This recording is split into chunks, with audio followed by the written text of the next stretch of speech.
രാജീവ് ചന്ദ്രശേഖറിനെ കേരളത്തിലെ ബി.ജെ.പി. പ്രസിഡന്റായി നിയോഗിച്ചിരിക്കുന്നത് കേരളത്തിൽ ബാക്കിയുള്ള ഹിന്ദുക്കളെ കൂടി ഇല്ലാതെയാക്കാനല്ല. ഏത് വേന്ദ്രനായാലും ശരി, ഞാൻ ഇവിടുത്തെ ഹിന്ദുക്കളോട് പറയുകയാണ്, ഇങ്ങേരുടെ ഈ പോക്കിന് ഇത് തിരുത്തിയില്ല എങ്കിൽ അതിന് നമ്മൾ ഹിന്ദുക്കൾ മറുപടി കൊടുക്കണം. പറ്റുമെങ്കിൽ അയാൾ ക്രിസ്ത്യൻ വോട്ട് വാങ്ങി ജയിക്കട്ടെ.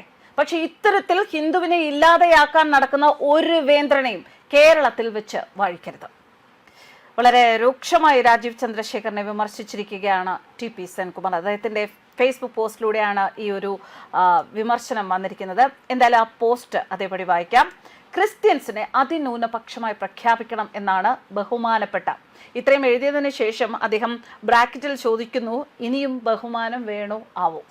ശ്രീ രാജീവ് ചന്ദ്രശേഖർ പറയുന്നത് എങ്ങനെയാണ് ക്രിസ്ത്യാനികൾ അവർ അതിന്യൂനപക്ഷം ആവുന്നത് എന്ന് ടി.പി. സെൻകുമാർ ചോദിക്കുന്നു. ഇന്ത്യയിലെ റെക്കോർഡിൽപ്പെട്ട 2.5% ക്രിസ്ത്യാനികളെക്കാൾ 4 ഇരട്ടിയോളം ക്രിസ്ത്യാനികൾ മതം റെക്കോർഡിൽ മാറാതെ മതം റെക്കോർഡിൽ ഹിന്ദുവായി തുടരുന്നുണ്ട്. ഉദാഹരണത്തിന് ഈ വർഷത്തെ UPSC റിസൾട്ടുകൾ നോക്കിയാൽ മതി. പലരും ഹിന്ദു നാമധാരികളാണ്, ഹിന്ദുവിന്റെ ക്വാട്ടയിലാണ് അവർ മത്സരിക്കുന്നത്. പക്ഷേ അവരെല്ലാം ക്രിസ്ത്യൻ വിഭാഗക്കാരാണ്. ഇതുപോലെ തമിഴ്നാട്ടിലും ആന്ധ്രയിലും പഞ്ചാബിലും എന്നല്ല, ഇന്ത്യയുടെ മിക്ക ഭാഗങ്ങളിലും വളരെയധികം പേർ മതം മാറിയിട്ടുണ്ട്.